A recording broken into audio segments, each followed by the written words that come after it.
Hi, my name is John Kim, and I'm a therapist who went through his own rebirth. I share my feelings and revelations. I believe in casual over clinical and with you instead of at you. I come unrehearsed on purpose because self help doesn't have to be so complicated. My first girlfriend had an abortion, and we were in our early 20s. Um, and I can't imagine at that age me raising a child. Definitely wasn't ready. I'm not saying that people in their 20s can't raise children. Our parents did, right? But just for myself, just thinking like if I had had that child, he or she would be attending college now. We'd be having conversations about what college he or she wants to go to. And knowing me, I'd probably try to talk my son or daughter out of it. Uh, then when I was married, I really wanted to have a kid, and then she didn't, and then she wanted to have a kid, and then I didn't, and so the timing um, didn't sync up. But if it did sync up, I'd have a son or daughter in probably junior high, and of course, I'd probably be having the birds and bees conversation. But I don't even know if they have those anymore, do they? I guess the birds and bees conversation is called the internet. But here's the thing. Now I know that and I'm not trying to be all cocky or I'm not trying to be arrogant, but I do believe that I will be a good dad once we're able to have conversations. I know that I'll take her out for pancakes and ask her adult questions that she's not ready to answer, and um, I will be there. I will take her seriously. I will treat her like an adult when she's 3. Um, and I'll be there to process her broken heart, teach her to be heard, to be kind, to love her body, and encourage her to be whoever she wants. I know these things because my training ground for parenthood was working with kids, working with teenagers, and for about 5 years, and working with them every day and seeing the result of um, I don't want to say bad parents because everyone has a story, including our parents, and it doesn't make them bad. But I guess you could say the result of absent fathers, dysfunctional families, addiction, violence, all that stuff. And so that's important to me. So I know that I will try to be present. I guess you could say. Um, But I don't know if I'm gonna be a good dad for the first 3 years because I I've been hearing that, and this is, I think, an interesting conversation that needs to happen more, which is, sometimes you don't connect to your child, I think that, we have this pressure when you have children that, they are your everything, and you have this immediate connection, and nothing they can do is, bad or annoying, and the truth is, um, you're gonna have this forming puddle of a person vomiting and shitting and preventing you from sleeping, and it's going to cause a lot of chaos, that little gremlin, until until it starts to take shape and evolve and grow, and that's just the way it is. And I don't think that we should sugarcoat it, and it's the same thing with miscarriages and abortions and stuff. I think there's so much shame around them, and miscarriages, by the way, are very common. We had one a year ago, and I purposely talk about it because I want to scrape the shame. When I started talking about it, like 7 out of 10 people said that they also had a miscarriage, and some of them, a lot further along than us, and which made it more difficult for them. And there are things that they never talked about because of the shame. And it's like that whole rule, which I think is ridiculous. Don't announce that you're having a baby until after the what is it, the 6 week? No, it's not 6 weeks. It's after the first trimester. And why? Why? Because then you can be safe and in the clear. I think that that whole process, whether whether you miscarry carry or not, is still part of the process. We'll be right back after this brief message. One of the greatest things about the internet is that you can learn anything, anywhere you want, at any time. And there's a lot of noise out there and platforms that teach courses. I use Skillshare. Skillshare is an amazing online learning community with thousands of amazing classes covering dozens and dozens of creative and entrepreneurial skills. I've taken classes on how to produce content. I've taken classes on podcasting, on how to send emails. It's amazing and it's super, super convenient and just streamlined. So here's what I'm going to do. I'm going to give you 2 free months. That's right, 2 free months of Skillshare. It's really easy. Just go to Skillshare.com/angry.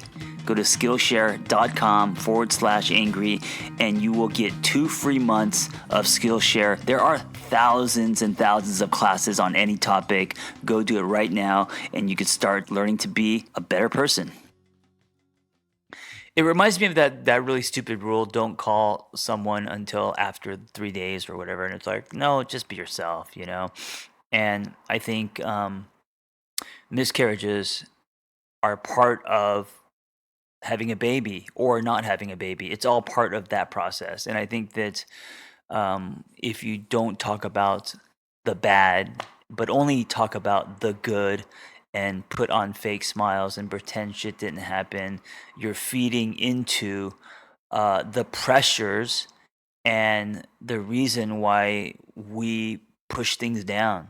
So I think it's important. I think it's courageous. I think it's not only for the world, but for especially yourself to talk about all the parts of having a baby, even if you didn't have a baby, right? And if you do, then the good, bad, and the ugly, the the way that a baby can also create drift in relationships, the fight and all that. And I think that having these conversations, I'm not saying to dwell on them, but having these conversations then opens up room for solutions, for understanding, for people reconnecting again. So that's kind of my take and my stance. And I am, of course, super excited to have a baby. I feel old, at 46. There's a part of me that feels like, am I, because everyone does this, right? You start doing the math, and you're like, oh, well, how old is how old is she going to be when I'm, 50? She's only going to be, when I'm 56, she's only going to be 10. Oh my god, as I'm saying that, I'm already feeling old and guilty and like, what the fuck? And you know what? That's exactly what I'm talking about. That's the product of conditioning, right? That's the product of society standards. And I also understand that today people are getting married later, or not married at all, and people are having kids later and all that, and things are changing. But just the fact that I feel like I'm too old to have a kid is, it's part of the story, it's part of the journey, and it's part of the what's real. And so I don't want to contribute to that, and I don't want to buy into age being a factor. That being said, if I was completely honest, yeah, it does make me feel old that when my daughter is 10, I will be 56.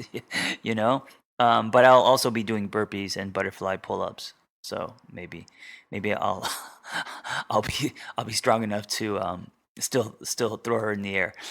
um but anyway, yeah, no one talks about the miscarriages. No one talks about the sleepless nights, the times with, shit on your hands and puke on your face and 2 hours of sleep, right? No one talks about the times you look at your child and want to murder him. Well, I think it happens again when they enter high school. And no one talks about, women disconnecting with their bodies. I mean, shit, you're growing a human inside you. I mean, the amount of changes that a woman has to go through um, added to that the pressures of society and even possibly her partner to um, for her to keep her body or to you know um, go through that and not complain, all of that stuff, right? And maybe for some women, if they complain, then it means that they're not grateful or strong or whatever, and that's not true. I think every woman has a right to express their journey and how difficult it is, postpartum. That shit's real. Um, and I'm not sure. I think some of that's genetic, so all of that, and I have clients who have had kids, and because they had kids, it's completely changed their lives and it's shattered dreams, And we keep all of this behind a thick curtain so parenting can have no stains. And I don't mean to be a downer. I don't mean to say that I'm not excited. I just think that it's important to show all sides, because I could also go on and on about what I look forward to and, the stories that I hear about um, your day can be shitty, but then you have one moment with your child when you come home and it instantly makes your day good, right? So stories like that, of course, bring magic to raising a child, and I'm sure there's going to be moments where I not only melt but feel more complete, and there's obviously going to be more meaning in my life. And it's about time that I no longer make it about me because I have been for the last 46 years. So yes, the good is obvious, right? But I want to talk about the realness, the truth. I want to talk about, and even if it's for 10 minutes, I want to talk about all the stuff. And I will continue to talk about all the struggles that I have because I think it's important to be real and have those conversations. All right, that being said, I am super excited and grateful. And I couldn't be doing this with a better partner. Grateful for her courage and strength and everything that she brings to the table. And I'm talking about my girlfriend, Vanessa. And I'm also grateful for where I'm at in my life and who I am today because I really feel like I'm finally ready um, to raise a child, to raise a daughter. And I don't think I ever have been before, I really have peace with it. And that's just because I don't live in a state of panic. Am I afraid that I'm going to make mistakes? Sure, of course, and I know I will, but I'm ready. And this is not just a new chapter for me; it is an act break. Um, so thank you for hearing me, and thank you for following my story. If you're listening to this, well, obviously you're listening to this if you're hearing me, um, and all the love and the comments. Thank you so much. I really appreciate you because you have given me a voice and a sense of purpose. And to me, that is something that I did not have before, and I'm so grateful for that. Thank you for listening. Be well. Hey, if you have a passion to help others and want to become a life coach, or you just want to acquire tools to change your own life, learn more about our Catalyst Life Coaching Intensive. We are an evidence-based training program with an amazing, authentic, vibrant community, and we give lifetime support. Just go to my website, theangrytherapist.com, and click on Life Coach Training. Hey, before you go, if you like my ramblings and revelations and shares, I am now texting people directly to their phone. Just go to my website, theangrytherapist.com. If you want to subscribe, I'll be doing weekly text 5 days a week, reminders, and also mindsets and exercises and challenges. And every week there will be a different theme, a different topic. So I hope to see you in your phone. And also, if you enjoy this conversation, I hope you help me spread the dialogue and help other people by sharing it. You never know what people need to hear. So if it's helped you, I hope you can help me help others.